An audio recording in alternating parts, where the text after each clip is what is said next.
untuk percakapan awal sebelum kita melakukan kegiatan pelajaran di kelas. Siap, bisa.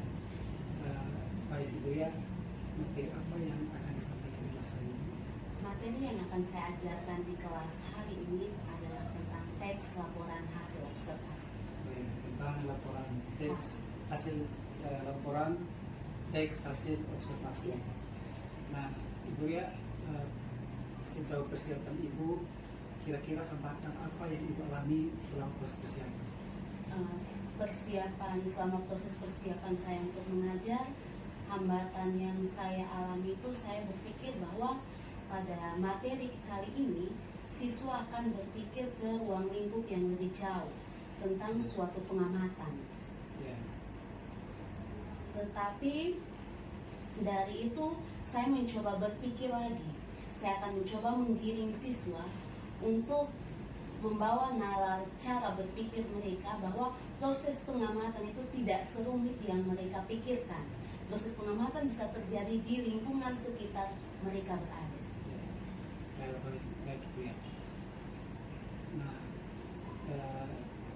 berkaitan dengan hambatan yang Ibu alami saat persiapan, kira-kira alternatif solusi apa yang Ibu siapkan untuk mengantisipasi akan hambatan atau mengatasi hambatan yang diperkirakan akan muncul nanti?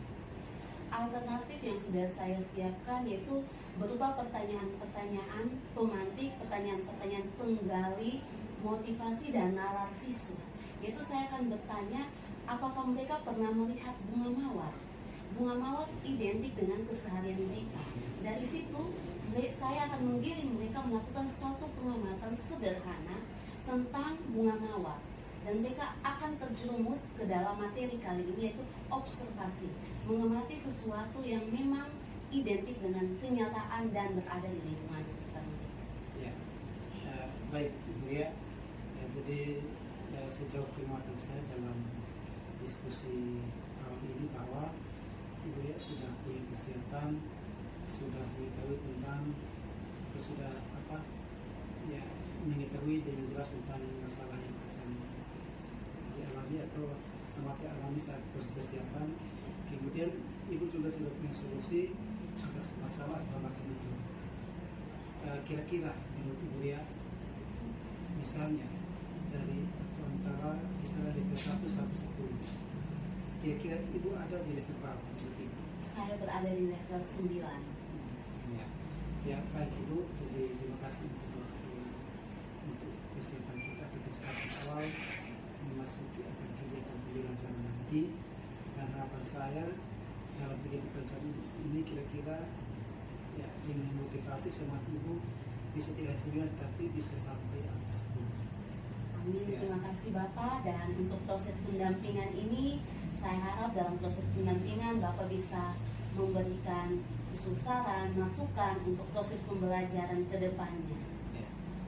Ya, baik Ibu ya, kita siapkan diri untuk masuk dalam pelajaran kelas. Saya Terima kasih Bapak dan selamat pagi.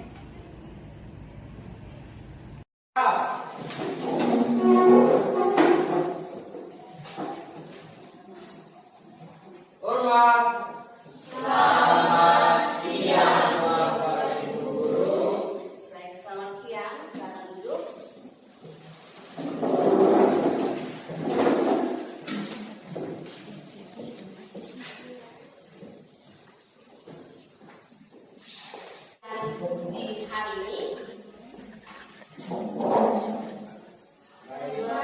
oke, sebelum kita memulai pelajaran kita pada siang hari ini, Ibu minta salah seorang dari kalian untuk memimpin kita dalam doa.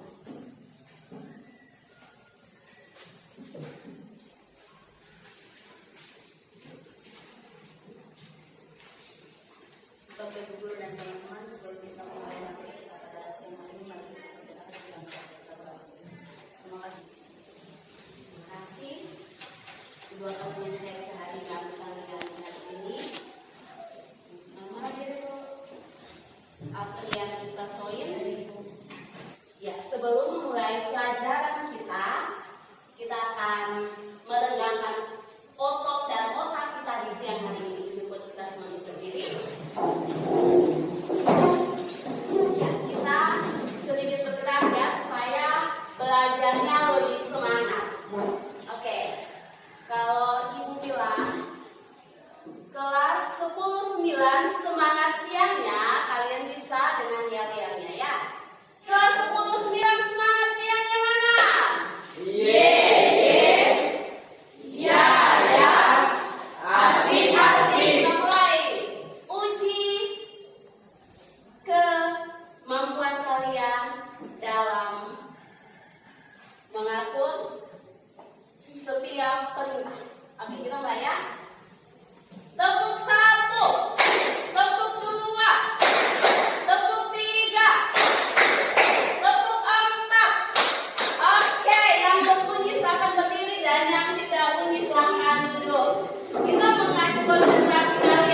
pada puas juga?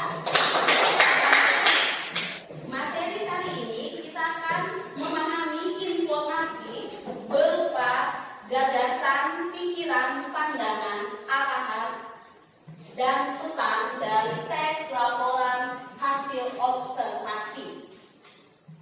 Sebelum itu, Ibu mau sedikit bertanya. Bagi yang bisa menjawab, silahkan ancungkan tangan kalian. Apa yang kalian ketahui tentang teks laporan hasil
menjelaskan tentang salah satu jenis hewan, jenis binatang namanya bintoru dengan spesifikasi ciri-cirinya sesuai dengan observasi pengamatan yang dilakukan oleh orang lain. Terus dituangkan dalam bentuk tulisan dan kalian membaca itu, menggali informasi dari teks laporan hasil observasi tersebut. Kalian menemukan gagasan, pola pemikiran, pandangan, maupun ciri-ciri spesifikasi khusus daripada hewan atau binatang yang sudah dilakukan pengamatan. Itu semua berdasarkan realita, kenyataan yang ada. Jadi inti daripada materi kita hari ini adalah observasi. Berarti kita melakukan satu pengamatan pada suatu objek dengan teliti dan dikemas hasil pengamatan kita itu dalam bentuk tulisan sesuai dengan strukturnya. Oke, untuk materi kali ini ada yang bisa tarik kesimpulan selain Ibu menambahkan? Silakan. Ya, silakan Benedict.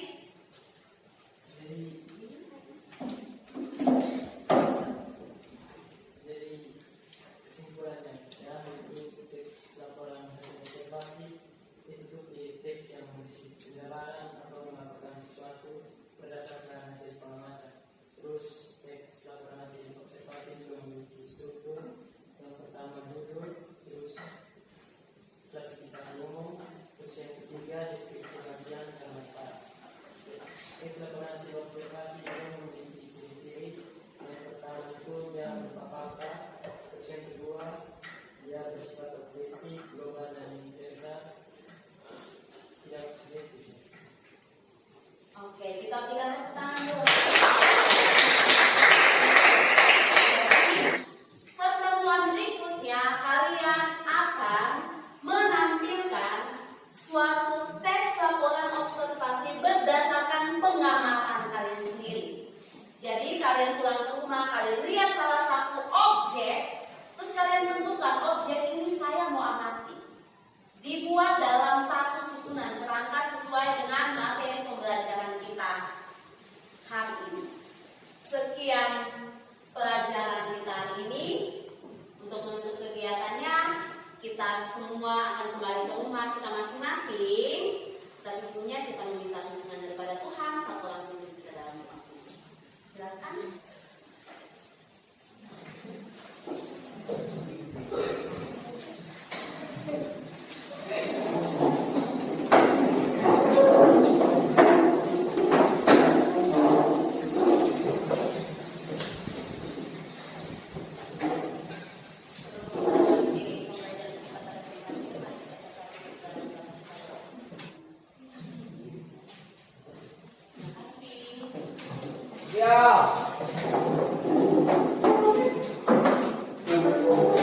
Beri salam.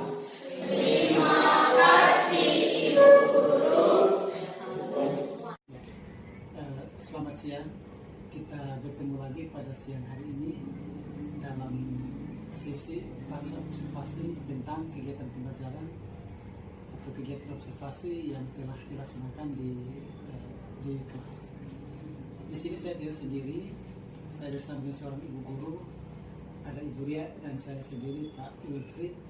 Kami akan melakukan pembelajaran yang telah kita laksanakan. Baik Ibu Ria, izin saya minta sedikit waktu kita bercakap-cakap tentang kegiatan pembelajaran atau kegiatan observasi yang telah kita laksanakan di kelas. Dan saya akan menyampaikan beberapa pertanyaan dan harap Ibu bisa memberikan keterangan atau informasi kepada saya. Ibu Ria, yang pertanyaan yang pertama, kira-kira bagaimana proses atau keresahan yang Ibu alami selama proses pembelajaran berlangsung di kelas kemarin? Perasaan yang saya alami pada saat proses pembelajaran di kelas kemarin itu saya merasa puas dengan hasil yang saya capai, dan saya juga merasa puas dengan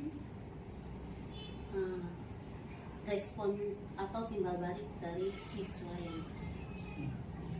Baik Ibu Ria, saya masih ingat pada percakapan observasi kemarin, Ibu Ria menyampaikan bahwa Ibu Ria optimis untuk sampai pada tingkatan kalau di kira-kira itu Ibu memberikan poin keberhasilan itu 90 ya. Dan dengan penjelasan Ibu artinya bahwa Ibu sekurang-kurangnya mendekati angka itu atau bahkan sampai pada apa yang Ibu harapkan dalam proses pelajaran itu. Baik Ibu, lihat pertanyaan saya berikut. Dalam kegiatan pembelajaran kemarin, kira-kira atau apa area kompetensi yang Ibu kembangkan dalam pembelajaran tersebut? Area kompetensi yang saya kembangkan dalam pembelajaran tersebut yaitu tentang pengetahuan dan keterampilan dari siswa atau peserta. Nah, kompetensi ini yang pertama adalah pengetahuan. Di sini saya mau melihat sejauh mana pengetahuan anak dalam menulis teks laporan observasi, di mana mereka dapat melihat suatu benda atau suatu objek yang dapat diamati dan mereka dapat menulis kembali objek atau benda tersebut dalam bentuk satu tulisan teks laporan hasil observasi. Keterampilan yang kedua adalah keterampilan. Keterampilan di sini adalah sejauh mana mereka memahami langkah-langkah pada saat menulis sehingga prosedur dalam menulis teks laporan observasi itu menjadi sempurna dan mudah dipahami oleh pembaca atau oleh orang lain. Baik Ibu. Pertanyaan saya yang berikut masih berbeda dengan pertanyaan kedua tadi. Langkah-langkah atau tahapan apa saja yang Ibu lakukan pada proses pembelajaran kemarin? Langkah-langkah yang saya lakukan dalam proses pembelajaran kemarin yang pertama adalah proses penyiapan materi. Materi saya siapkan terlebih dahulu. Yang kedua proses pembuatan PowerPoint. Proses pembuatan PowerPoint ini sangat penting karena menurut saya di saat saya membuat PowerPoint, kalau terlalu monoton berarti siswa akan cepat bosan. Karena dalam proses pembuatan PowerPoint saya mencoba untuk membuatnya semenarik mungkin sehingga siswa tertarik mendengar, menyimak maupun mengerjakan setiap tugas yang saya berikan. Ya, baik Ibu Ria. Jadi bahwa selain Ibu Ria menyiapkan modul ajar, Ibu juga menyiapkan materi dalam PowerPoint. Dan ya menurut saya dengan PowerPoint ini juga sekaligus dapat membantu atau menjawab beberapa kebutuhan pembelajaran siswa. Ada 3 cara belajar siswa dan sekurang-kurangnya dengan salah satu media yang Ibu gunakan adalah PowerPoint itu bisa membantu Ibu untuk menjawab 3 cara belajar siswa tersebut. Ya, baik Ibu, pertanyaan saya berikut. Kira-kira sejauh mana keberhasilan area pengembangan yang telah Ibu lakukan dalam proses pembelajaran kemarin? Keberhasilan yang saya dapatkan itu kisaran 90% seperti itu, Pak. Ya. Oh ya, berarti benar-benar Ibu mencapai apa yang Ibu harapkan dalam awal pembelajaran kemarin. Ya. Baik, artinya Ibu berhasil dalam proses pembelajaran ini karena mencapai apa yang menjadi harapan Ibu di awal. Kemudian Ibu ini walaupun Ibu mencapai apa yang menjadi harapan di awal, tetapi sekurang-kurangnya mungkin sepanjang proses pembelajaran dari persiapan sampai pada pembelajaran adakah kendala mungkin sedikit pun barangkali yang Ibu temui dalam kegiatan pembelajaran kemarin? Ya, memang ada beberapa kendala yang saya temui dalam proses pembelajaran, yaitu yang pertama ada siswa yang kurang perhatian, mereka mungkin tidak terlalu menyimak materi dengan baik, itu yang pertama. Ya. Dan yang kedua ada siswa yang bersifat tidak mau mendengarkan materi, Kurang serius. Ya, jadi menurut saya itu sebetulnya merupakan kendala umum yang sering kita jumpai dalam kegiatan pembelajaran kelas. Ada siswa yang kurang serius, ada siswa yang kurang perhatikan, atau ada siswa yang lambat untuk mengikuti penjelasan atau kegiatan pembelajaran kita. Nah, berdasarkan kendala-kendala itu, kira-kira solusi apa yang Ibu Ria kira-kira siapkan untuk mengatasi akan masalah-masalah tersebut? Ya, solusi yang saya ambil untuk mengatasi masalah tersebut yaitu saya akan merubah cara proses pembelajaran, yaitu saya akan membuat materi dalam bentuk PowerPoint lebih menarik.